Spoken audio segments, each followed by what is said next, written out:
नमस्कार। आज हम नॉर्वे की गहराइयों में उतर रहे हैं। उत्तरी यूरोप का वो देश जो अपनी खूबसूरती और समृद्धि के लिए मशहूर है। हमारे पास नॉर्वे पर कुछ जानकारी है, कुछ स्रोत हैं, और हमारा मकसद है कि इसमें से सबसे ज़रूरी और दिलचस्प बातें निकालें। नॉर्वे की एक साफ तस्वीर बनाने की कोशिश करें। हम अक्सर सुनते हैं नॉर्वे दुनिया के सबसे खुशहाल देशों में से है। वहाँ शानदार फ्योर्ड्स हैं, आसमान में वो नॉर्डर्न लाइट्स दिखती हैं। लेकिन इन स्रोतों के जरिए हम ये समझने की कोशिश करेंगे कि भाई इस खुशहाली के पीछे है क्या। क्या सिर्फ प्राकृतिक सुंदरता या कुछ और भी? चलिए पड़ताल शुरू करते हैं। सबसे पहले नॉर्वे की भौगोलिक स्थिति को थोड़ा समझ लेते हैं। हाँ, बिल्कुल।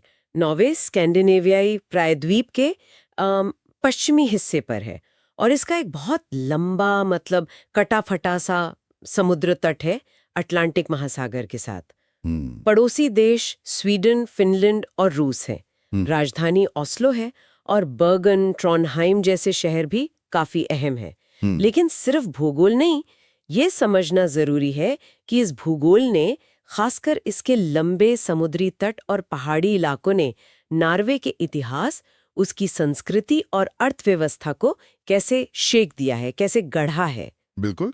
जैसे कि फ्योर्ड्स का जिक्र बार बार आता है, ये क्या है असल में और इतने महत्वपूर्ण क्यों हैं? फ्योर्ड्स असल में ग्लेशियर्स द्वारा तराशी गई गहरी संकरी समुद्री घाटियां हैं जिनमें समुद्र का पानी भर गया है। ये नॉर्वे की पहचान है।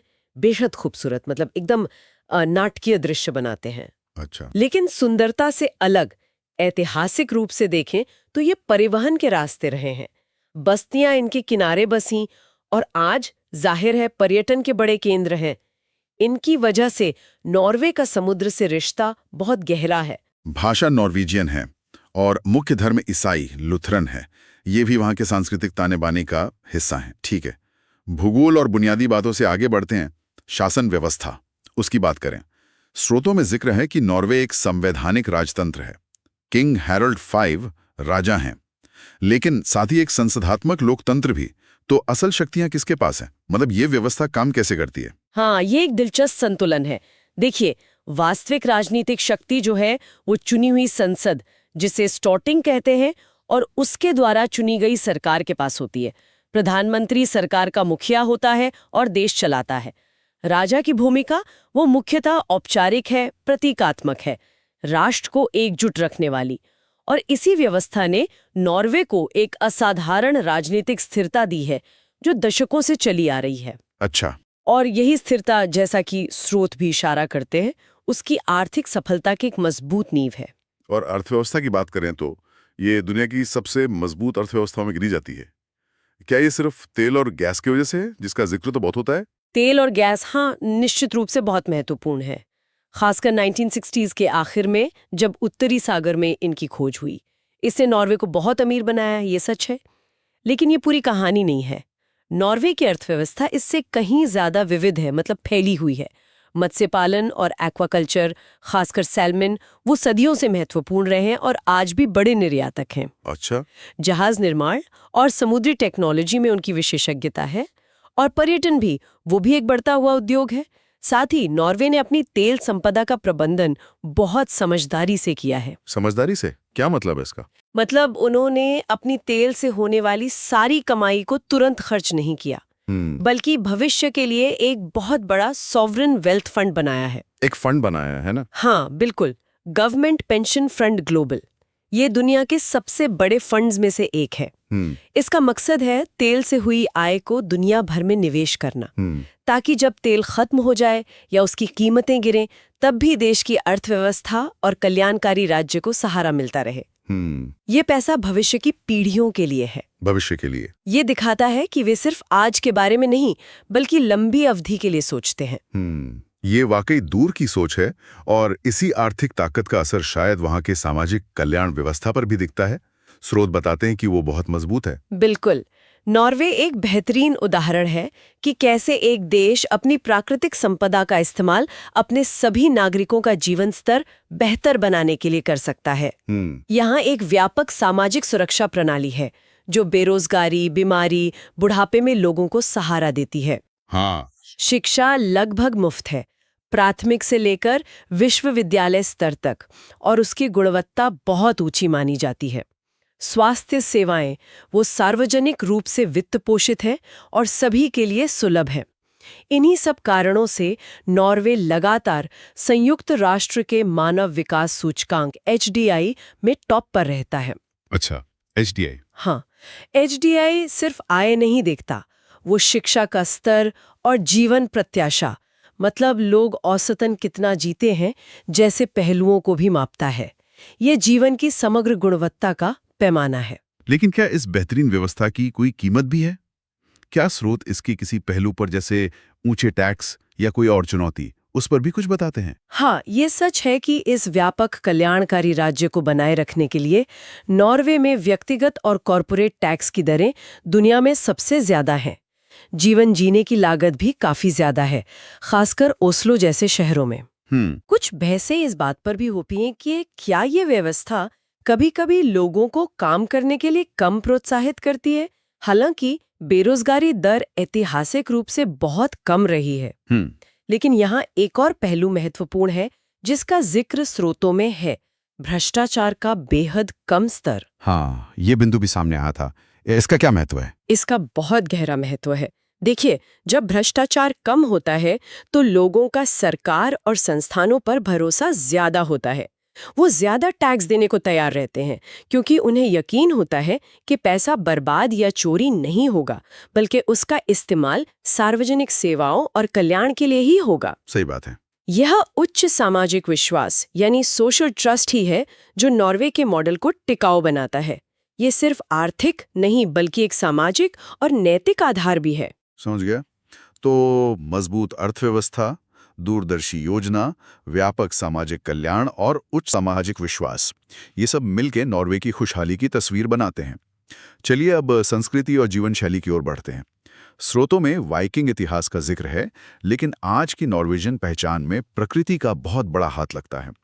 खासकर एक शब्द बार बार आता है, फ्रिलुफ्सलीव। ये क्या है और क्यों इतना अहम है? फ्रिलुफ्सलीव, इसका शाब्दिक अनुवाद तो खुली हवा में जीवन जैसा कुछ होगा, लेकिन ये नॉर्वेजियन संस्कृति और मानस में इससे कहीं ज्यादा गहरा रचा बसा है। ये सिर्फ एक शौक या वीकेंड एक्टिविटी नहीं है, ये जीवन जीने का एक तरीका है, एक तरह का दर्शन है। अच्छा। इसका मतलब है प्रकृति में समय बिताना, उसका अनुभव करना, उससे जुड़ना, चाहे मौसम कैसा भी हो। हाइकिंग, स्कीइंग, कैंपिंग, मछली पकड़ना या बस जंगल में घूमना, ये सब फ्रिलुफ्सलीव का हिस्सा है। तो ये सिर्फ फिट रहने या मनोरंजन का जरिया नहीं है? नहीं, उससे कहीं ज्यादा। स्रोत बताते हैं कि ये मानसिक और शारीरिक स्वास्थ्य के लिए बहुत महत्वपूर्ण माना जाता है। प्रकृति में समय बिताने से तनाव कम होता है, खुशी मिलती है। ये सामाजिक जुड़ाव का भी एक जरिया है। परिवार और दोस्त अक्सर साथ में बाहर की गतिविधियों में हिस्सा लेते हैं। और शायद सबसे महत्वपूर्ण बात, ये प्रकृति के प्रति गहरे सम्मान और उसके संरक्षण की भावना को बढ़ावा देता है। जब आप प्रकृति से इतना करीब से जुड़े होते हैं तो आप उसकी देखभाल करने के लिए भी प्रेरित होते हैं। ये नॉर्वेजियन पहचान का एक अभिन्न अंग माना जाता है। कहा जाता है, खराब मौसम जैसी कोई चीज नहीं होती, सिर्फ खराब कपड़े होते हैं। ये उनकी मानसिकता दिखाता है। खराब मौसम नहीं, खराब कपड़े, ये तो बड़ा दिलचस्प नजरिया है। और प्रकृति के सम्मान की बात करें तो पर्यावरण संरक्षण पर नॉर्वे का रिकॉर्ड कैसा है, खासकर जब हम जानते हैं कि वे तेल और गैस के बड़े उत्पादक हैं? ये एक विरोधाभास जैसा लगता है। ये निश्चित रूप से एक जटिल मुद्दा है और एक दिलचस्प विरोधाभास भी, जैसा कि स्रोत बताते हैं। एक तरफ नॉर्वे जीवाश्म ईंधन का एक प्रमुख उत्पादक और निर्यातक है, जिससे उसकी अर्थव्यवस्था को बहुत फायदा हुआ है, जाहिर है। दूसरी तरफ देश के भीतर वे पर्यावरण संरक्षण और हरित ऊर्जा को लेकर बहुत महत्वाकांक्षी हैं। जैसे नॉर्वे जल विद्युत यानी हाइड्रो पावर में दुनिया में अग्रणी है। यहाँ की पहाड़ी भूगोल और भरपूर बारिश इसे इसके लिए आदर्श बनाती है और देश की लगभग सारी बिजली इसी से आती है। और इलेक्ट्रिक कारों का भी जिक्र था। हाँ, वो एक और महत्वपूर्ण पहलू है। नॉर्वे दुनिया का पहला देश है जहां नई बिकने वाली कारों में इलेक्ट्रिक वाहनों यानी ईवीज का हिस्सा पेट्रोल या डीजल कारों से ज्यादा हो गया है। सरकार ने ईवीज को अपनाने के लिए भारी सब्सिडी और प्रोत्साहन दिए हैं, जैसे टैक्स छूट, मुफ्त पार्किंग, टोल में रियायत। अच्छा, ये उनकी प्रतिबद्धता दिखाता है कि वे घरेलू स्तर पर परिवहन को कार्बन मुक्त करना चाहते हैं। तो एक तरफ वो तेल बेचते हैं, दूसरी तरफ अपने यहाँ उसके इस्तेमाल को कम करने के लिए जोर लगा रहे हैं। लेकिन क्या स्रोत इस बात पर भी रोशनी डालते हैं कि नॉर्वे इस विरोधाभास को लेकर अंतर्राष्ट्रीय या घरेलू स्तर पर किसी आलोचना का सामना करता है, या वे इसे कैसे सही ठहराते हैं? स्रोत इस पर अलग-अलग दृष्टिकोण दे सकते हैं। कुछ आलोचना जरूर होती है कि नॉर्वे एक तरह से दोहरी नीति अपना रहा है, मतलब दुनिया को तेल बेचकर मुनाफा कमाना और फिर उसी पैसे से अपने यहाँ हरित समाधान लागू करना। नॉर्वे का तर्क अक्सर ये होता है कि जब तक दुनिया को तेल की जरूरत है, तब तक उनके लिए जिम्मेदार तरीके से उत्पादन करना बेहतर है, और इससे होने वाली आय का इस्तेमाल वे वैश्विक हरित परिवर्तन में निवेश करने के लिए भी कर रहे हैं, अपने सॉवरेन वेल्थ फंड के जरिए, जिसके निवेशों में अब नैतिक और पर्यावरणीय मानक भी देखे जाते हैं। साथ ही वे मानते हैं कि उन्हें खुद एक उदाहरण पेश करना होगा कि तेल पर निर्भर अर्थव्यवस्था से कैसे हटा जा सकता है। ये एक सतत बहस का मुद्दा है, लेकिन ये उनकी भविष्य की योजना और अनुकूलन क्षमता को दिखाता है। ये वाकई एक जटिल संतुलन है। अब जरा पर्यटन पर आते हैं। नॉर्वे पर्यटकों के लिए एक चुंबक की तरह है। किन चीजों के लिए लोग खास तौर पर यहाँ आते हैं? मुख्य आकर्षण तो जाहिर तौर पर यहाँ की अनोखी प्राकृतिक सुंदरता ही है। गिरांगर फ्योर्ड और नेरोय फ्योर्ड, जो यूनेस्को विश्व धरोहर स्थल है, अपनी भव्यता के लिए प्रसिद्ध है। हाँ, सुना है। लोफुथिन द्वीप समूह है, नुकीली चोटियां जो सीधे समुद्र से निकलती हैं, लाल रंग के मछली पकड़ने वाले गांव, सफेद रेतीले समुद्र तट, ये सब मिलकर एक जादुई दृश्य बनाते हैं। फिर ट्रोलटुंगा जैसी चट्टान है जो एक घाटी के ऊपर हवा में लटकी हुई सी दिखती है। एडवेंचर पसंद करने वालों के लिए एक आइकॉनिक हाइक बन गई है वो। और नॉर्दर्न लाइट्स, वो उत्तरी रोशनी? बिल्कुल, ऑरोरा बोरेलिस। सर्दियों के महीनों में, मतलब सितंबर से अप्रैल तक, खासकर उत्तरी नॉर्वे में आसमान में हरे, बैंगनी, गुलाबी रंगों की ये जादुई रोशनी, उसे देखने का अनुभव अविस्मरणीय होता है। ये असल में सौर हवा के कणों का पृथ्वी के वायुमंडल से टकराने का नतीजा है, और नॉर्वे इसके लिए दुनिया की सबसे अच्छी जगहों में से एक है। नज़ारों के अलावा करने के लिए क्या है? एडवेंचर टूरिज्म का जिक्र था। हाँ, वो फ्रीलुफ्ट्स्लिव की संस्कृति यहाँ पर्यटन में भी झलकती है। हाइकिंग के लिए अनगिनत रास्ते हैं, आसान से लेकर बहुत चुनौतीपूर्ण तक।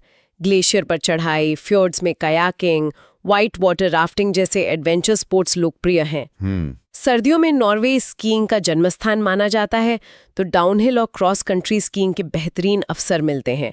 और फ्योर्ड्स के नज़ारों का आराम से आनंद लेने के लिए क्रूज यात्राएं भी बहुत चलती हैं, जैसे वो हर्टिग्रूटन कोस्टल क्रूज। और एक और अनोखी घटना का जिक्र था, मिडनाइट सन। ये क्या है? हाँ, मध्यरात्रि का सूर्य। जी हाँ। ये गर्मियों के महीनों में आर्कटिक सर्कल के उत्तर में जो इलाके हैं वहां होता है। पृथ्वी अपनी धुरी पर झुकी हुई है ना, इसलिए गर्मियों में इन उत्तरी अक्षांशों पर सूर्य 24 घंटे क्षितिज से ऊपर रहता है, मतलब डूबता ही नहीं है। 24 घंटे सूरज? हाँ, तो आप आधी रात को भी सूरज की रोशनी देख सकते हैं। ये एक अद्भुत प्राकृतिक घटना है जो नॉर्वे के अनुभव को और भी खास बना देती है। दिन और रात का पारंपरिक चक्र कुछ समय के लिए जैसे थम सा जाता है। तो इन सारी बातों को समेटे अगर, तो नॉर्वे की क्या तस्वीर उभरती है? इस जानकारी का निचोड़ क्या है? मेरे विचार में नॉर्वे एक ऐसे देश का उदाहरण है जिसने कई विरोधाभासों और चुनौतियों के बावजूद एक सफल संतुलन बनाने की कोशिश की है। यहाँ प्रकृति की अद्भुत देन है, फ्योर्ड्स, पहाड़, तेल, जिसका उन्होंने समझदारी से इस्तेमाल किया है। उन्होंने तेल की दौलत को सिर्फ उड़ाया नहीं, बल्कि उससे एक मजबूत, न्याय संगत समाज बनाया, और भविष्य के लिए एक सुरक्षा जाल भी, वो सॉवरेन वेल्थ फंड। वो एक प्रमुख जीवाश्म ईंधन उत्पादक होते हुए भी पर्यावरण और स्थिरता को लेकर गंभीर प्रयास कर रहे हैं। और शायद वो फ्रीलुफ्ट्स्लिव वाली बात भी इस संतुलन में कोई भूमिका निभाती है। मुझे ऐसा लगता है, वो प्रकृति से गहरा जुड़ाव, वो बाहर रहने की संस्कृति शायद लोगों में पर्यावरण के प्रति एक स्वाभाविक सम्मान पैदा करती है। ये सिर्फ नीतिगत मामला नहीं रहता, बल्कि जीवन शैली का हिस्सा बन जाता है। सही। और शायद यही जुड़ाव, साथ ही वो उच्च सामाजिक विश्वास और सुरक्षा की भावना, उनकी समग्र खुशहाली में योगदान करती है, जो हमें अलग अलग सूचकांकों में दिखाई देती है। ये सिर्फ पैसे या नीतियों का मामला नहीं, बल्कि संस्कृति और मानसिकता का भी है। और ये सब हमें कुछ सोचने पर मजबूर करता है ना। जिस तरह नॉर्वे ने अपनी प्राकृतिक संपदा का प्रबंधन सामाजिक कल्याण और पर्यावरण चेतना के साथ करने का प्रयास किया है, क्या उसमें अन्य संसाधन संपन्न देशों के लिए कोई सबक है? बेशक हर देश का संदर्भ अलग होता है, लेकिन क्या नॉर्वे के मॉडल से कुछ सिद्धांत सीखे जा सकते हैं, जैसे कि लंबी अवधि की योजना, पारदर्शिता और सामाजिक समानता पर जोर देना? ये अहम सवाल है। या फिर ये सवाल कि क्या फ्रिलुफ्त्स्लीव जैसी कोई सांस्कृतिक अवधारणा, प्रकृति के साथ ये गहरा, लगभग आध्यात्मिक सा रिश्ता वाकई किसी समाज की खुशहाली और चरित्र को आकार देने और बनाए रखने में इतनी महत्वपूर्ण भूमिका निभा सकती है? इन सवालों पर विचार करना नॉर्वे को समझने की हमारी कोशिश को और गहरा करता है।